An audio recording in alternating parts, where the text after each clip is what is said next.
Knowledge astrology सीखने का basically बुनियादी मकसद ये है कि आप अपनी ज़िंदगियों में जो मसाइल या परेशानी या प्रॉब्लम्स हैं, जहाँ पे आपकी अपनी इंसानी सोच या अपनी इंसानी एक्सपर्टीज़ जो है वो ख़त्म हो जाती है, तो फिर आप एक गाइडलाइन लेते हैं और इससे आपको गाइडलाइंस ये मिलती हैं कि जो प्रॉब्लम चल रही है वो कितना लंबा अरसा तक रहेगी और अगर उसको किसी तौर के ऊपर आप कम कर सकते हैं। जैसे कि फॉर एग्जांपल आप किसी डॉक्टर के पास जाते हैं और डॉक्टर जो है वो आपकी जिस्म की बुनियादी आउटर को देख के जज नहीं कर पाता, तो फिर वो आपको कहता है आप जाके एक मेडिकल टेस्ट करवाएं।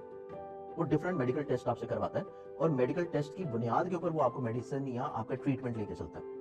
एस्ट्रोलॉजी भी बेसिकली इसी तरह है कि आप ये समझेंगे, जो हम लोग चार्ट बना रहे होते हैं, जायचा बनाते हैं इंसान का बुनियादी, उसकी रीडिंग्स अगर एक्यूरेट होंगी, जैसे कि उसने आपको अपना बायोडाटा प्रोवाइड किया, उसकी डेट ऑफ बर्थ एक्यूरेट होगी, उसका टाइम ऑफ बर्थ एक्यूरेट होगा, उसकी सिटी ऑफ बर्थ के मुताबिक उसका लॉन्गिट्यूड लैटिट्यूड आपके लिए एक्यूरेट होंगे, उसके मुताबिक आप ये समझेंगे वो एक उसकी ज़िंदगी का एक तरह का मेडिकल टेस्ट है। और उस टेस्ट की बुनियाद के ऊपर आप देखते हैं कि उस शख्स की ज़िंदगी में कब कब अच्छा टाइम